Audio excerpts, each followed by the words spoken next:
আগামী ৫ জুলাই পর্যন্ত অব্যাহত থাকবে টানা বৃষ্টি। কোথাও ভারী আবার কোথাও অতি ভারী বৃষ্টির সম্ভাবনা রয়েছে। ফলে পার্বত্য এলাকায় ভূমিধসের শঙ্কা জানিয়েছে আবহাওয়া অধিদপ্তর। নগদের কাছে সব গ্রাহকই প্রিয়, তাই তো সারা দেশে ক্যাশ আউট চার্জ সবচেয়ে কম।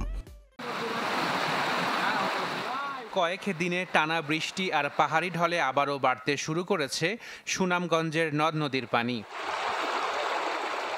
ভারতের মেঘালয়ের চারাগাঁও এলাকা দিয়ে পানি ঢুকছে তাহিরপুর উপজেলায়। বন্ধ রয়েছে সুনামগঞ্জ তাহিরপুর সড়কে যান চলাচল। বেড়েছে সুরমা জাদুকাটা কুশিয়ারা নদীর পানি। সুরমা নদীর পানি বিপদসীমার ৩ সেন্টিমিটার উপর দিয়ে প্রবাহিত হচ্ছে। পানি বলে কিছুদিন আগে পানি বেড়ে গেছে, এখন আবার পানি বাড়তেছে। বৃষ্টি থামতেছে না, প্রচুর পানি বাড়তেছে। খুব টেনশন আছে পানি নিয়ে। এটা তো বয় আছে, এখন তো পানি বাড়ে, অন্য তো বাড়ে গেছে পানি আদার। আমরা গেলাকানি চলমু, গেলাকাইমু, গেলা ঘুমাইমু। প্রবল বর্ষণে দুর্ভোগে পড়েছে বান্দরবানের সাধারণ মানুষ। বেড়েছে সাঙ্গু ও মাতামুহুরী নদীর পানি। এছাড়া পাহাড়ে ঝুঁকিপূর্ণ স্থানে বসবাসকারীদের সরে যেতে প্রশাসনের পক্ষ থেকে করা হয়েছে মাইকিং।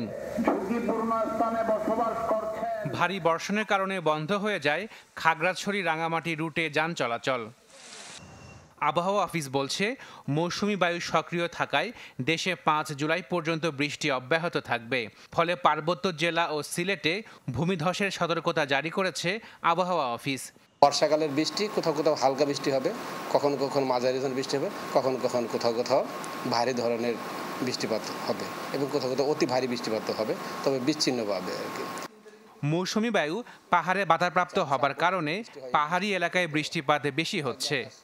মৌসুমি বায়ু প্রবাহ শুরু হয়ে যায়, তখন কিন্তু বাধার সৃষ্টি হলে আমাদের যেমন চট্টগ্রাম অঞ্চল দিয়ে মায়ানমার, চট্টগ্রাম, ওদিক দিয়ে সিলেট দিয়ে আসাম, মিজোরাম যে অঞ্চলগুলো আছে ভারতে, ওই হিমালয় পাদদেশ যেগুলো, এখানে কিন্তু আসলে এই বাতাসটা যে ওখানে বাধার সৃষ্টি হয়। উত্তর দিক পশ্চিম দিক থেকে কিন্তু একটু ওয়েস্টার্লি ডিস্টারবেন্স আসার চেষ্টা করে, ফলে ওইখানে কিন্তু আসলে হিমালয় পাদদেশ, ফুট হিমালয় অথবা আমাদের দেশের বাইরে যে পাহাড়ি অঞ্চলগুলো আছে ওই সব অঞ্চলে কিন্তু প্রচুর বৃষ্টিপাত হতে থাকে।